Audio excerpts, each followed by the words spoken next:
Hello everyone, welcome to English class. So today the passage that we are going to read out is given on page number 20 and worksheet number 8. The title of the passage is Whatever God does is for our own good. Whatever God does is for our own good. It means कि जो भी भगवान करते हैं वो हमारे अच्छे के लिए करते हैं, है ना। बहुत बार ऐसा होता है जब हम बहुत सी चीज़ों से परेशान होकर भगवान को ब्लेम करते हैं कि आपने हमें ये नहीं दिया या आपने हमें सुंदर नहीं बनाया, या जो दूसरों के पास चीज़ होती है कोई हम देख लेते हैं, हमें लगता है कि वो हमें भी चाहिए। तो हमें ऐसा नहीं सोचना चाहिए, क्योंकि भगवान ने जो भी what ever he has created and in this world, जो भी इन्होंने भगवान ने धरती पर बनाया है, चाहे वो हम इंसान हों, चाहे पेड़ पौधे हों, चाहे एनिमल्स बर्ड्स हों, या और भी बहुत सारी चीज़ें होती हैं, तो वो भगवान ने कुछ सोच समझ के ही बनाए हैं और हर चीज़ की अपनी एक यूटिलिटी होती है। ओके, सो यही सोच हम सबको रखनी चाहिए। So to highlight this thinking today we are going to read the story Whatever God does is for our own good. So let's read what's the story about, okay? Once in a forest lived many animals. एक बार किसी जंगल में बहुत सारे animals रहते थे. Among them were a few stags also.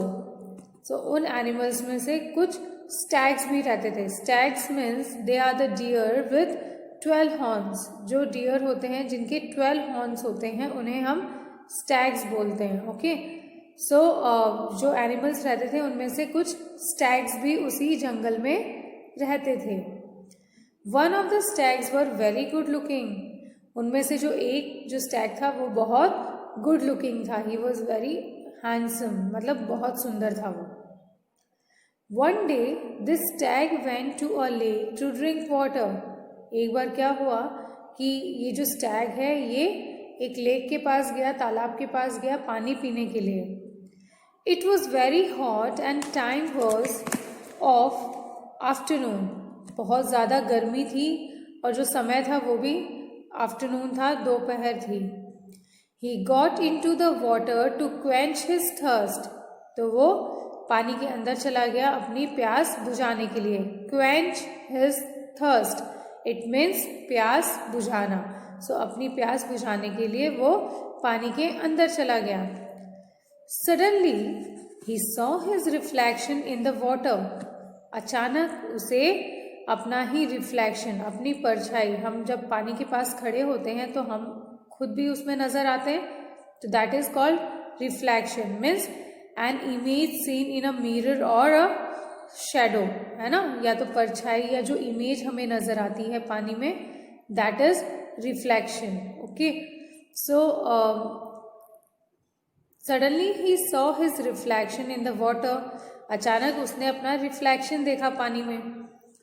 He was glad to see his handsome face with 12 horns on his head, but when he saw the reflection of his thin ugly legs he became sad. So when he saw his reflection, जब stag ने अपना reflection पानी में देखा तो पानी में उसे अपना चेहरा और अपना सर नजर आया. जो सर पे उसके जो 12 हॉर्न्स थे वो नजर आए. तो जो स्टैग है वो उन्हें देखकर बहुत खुश हुआ. लेकिन जब उसे अपने पैर पानी के अंदर दिखाई दिए तो उसे लगा मेरे जो पैर हैं ये बहुत ही अगली हैं, बहुत ही बदसूरत हैं. तो अपना चेहरा देखकर उसे अपना चेहरा हैंडसम लगा, तो अपना चेहरा देख के वो बहुत खुश हुआ. बट अपने अगली लेग्स देख के वो बहुत उसने सैड फील किया. He could not understand God's desire. उसे भगवान की इच्छा समझ में नहीं आई कि भगवान ने उसे ऐसा क्यों बनाया है कि ऊपर जो उसका फेस है, उसके जो हॉर्न्स हैं वो इतने सुंदर बनाए हैं, लेकिन उसके जो पैर है वो इतने अगली क्यों बनाए. भगवान ने उसे पूरा सुंदर क्यों नहीं बनाया. In the mean time some hounds came there. Hounds means dogs which are used for hunting. जिन डॉग्स को हंटिंग के लिए यूज़ करते हैं, शिकार करने के लिए यूज़ करते हैं, उन्हें हाउंड्स बोलते हैं. Okay, so in a mean time, थोड़ी देर बाद ही, सम हाउंड्स केम देयर, वहाँ कुछ शिकारी कुत्ते आए. On seeing them the stag immediately fled for his life.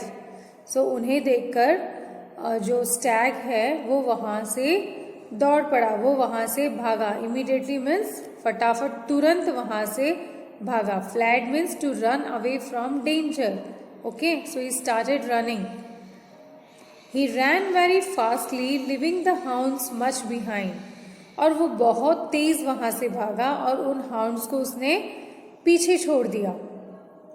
As soon as he came around the bushes, he hid himself there. और जैसे ही वो कुछ bushes मीन्स झाड़ियाँ, छोटी छोटी झाड़ियाँ होती हैं, तो as soon as he came around the bushes, जब वो थोड़ी देर बाद में भागता भागता झाड़ियों के पास पहुँचा, he hid himself there. Hid means छुपना, तो वो उसने अपने आप को उन झाड़ियों के पीछे छुपा लिया. He realized that whatever God does is for our good. We must not question His ways. So what did he realize? उसे क्या लगा? उसे ये realize हुआ, ये इस चीज़ को उसने मतलब माना कि whatever God does means जो भी भगवान करते हैं is for our good. वो हमारे भलाई के लिए करते हैं. We must not question His ways. तो हमें उनके तरीके पे या उन्होंने जो किया है, जो बनाए हैं, उस पर क्वेश्चंस पुट अप नहीं करना चाहिए, उन्हें चैलेंज नहीं करना चाहिए. God gave him the handsome face but also gave him the thin and अगली लेग्स. भगवान ने उसे जो फेस दिया है वो बहुत ही सुंदर दिया है, लेकिन साथ ही भगवान ने उसे अगली बदसूरत पैर भी दिए हैं.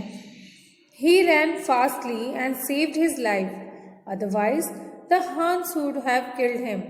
So he ran fastly. वो बहुत तेज दौड़ा और उसने अपनी जान बचा ली. नहीं तो क्या होता, वो जो सारे जो शिकारी कुत्ते हैं वो उसे खा जाते. ओके, सो स्टूडेंट्स, जिस तरह डियर जो स्टैग है उसने रियलाइज किया, he realized that God has made each and every person or animal or plants or whatever he has created, उसके पीछे कुछ ना कुछ लॉजिक ज़रूर है. तो हमें गॉड्स की क्रिएशन पे कभी भी क्वेश्चन पुट अप नहीं करना चाहिए और कभी ये नहीं सोचना चाहिए कि हमारे पास ये नहीं है या कोई और चीज़ नहीं है, बल्कि जो है हमारे पास, जैसा भी हमें बनाया है भगवान ने, उसके लिए हमें थैंकफुल होना चाहिए. We should be satisfied with whatever we are having. Okay, so और एक और चीज़ कि utility is most important than beauty. Okay, तो किसी भी चीज़ की जो उपयोगिता होती है, जो यूज़ होता है, वो ज़्यादा इम्पॉर्टेंट होता है, ना कि सुंदरता इम्पॉर्टेंट होती है, वो सेकेंडरी है. फर्स्ट तो ये होता है कि आप क्या कर सकते हो, आप क्या किसके लिए केपेबल हो, आपकी स्ट्रेंथ्स क्या हैं.